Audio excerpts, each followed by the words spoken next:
Malakas na hangin at ulan din ang naranasan sa iba pang probinsya sa norte dahil po sa Super Typhoon Nando. Halos mawash out ang ilang gamit at may nanalasa pang buhawi. Nasa frontline na balitang yan si Reniel Pawit. Sumisipol ang hangin sa Sabtang, Batanes. Sinabayan pa yan ng malakas na ulan.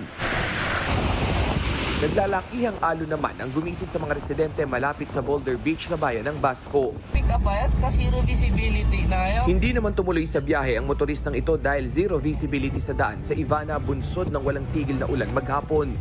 Tumungtong sa signal number 5 ang Batanes dahil sa super bagyong Nando. Ayon kay Father Joel Padua ng Sabtang, nakapaganda ang kanilang lugar sa pagdating ng Super Typhoon Nando.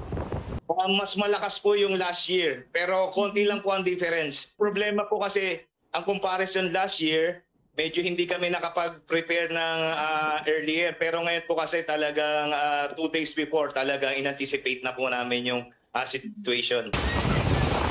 Halos ma-wash out naman ang mga gamit sa bahay na ito dahil sa matinding hangin sa Santa Maria, Ilocos Sur. Rinig ang nagsisigawan at nag-iiyak ang residente. Sa barangay Maynganay sa kaparehong bayan, may namuuna mang buhawi. Nakakatakot din ang hangin sa Santa Ana, Cagayan. Matapos ang delubyo, natanggal ang bubong ng ilang ari-arian. Halos umapaw naman ang Chico River sa Bontoc Mountain Province dahil sa walang tigil na ulan.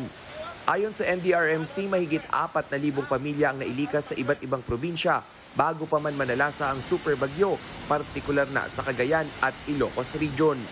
Nagbabalita mula sa frontline, Reniel Pawid, News 5. Mga kapatid, Ed Lingaw po, maging maalam at may pakialam sa mga napapanahong balita sa ating bansa. Para sa mas malilimang pagtalakay at paghimay sa mga issue at headlines, mag-follow at mag-subscribe sa social media pages ng News 5.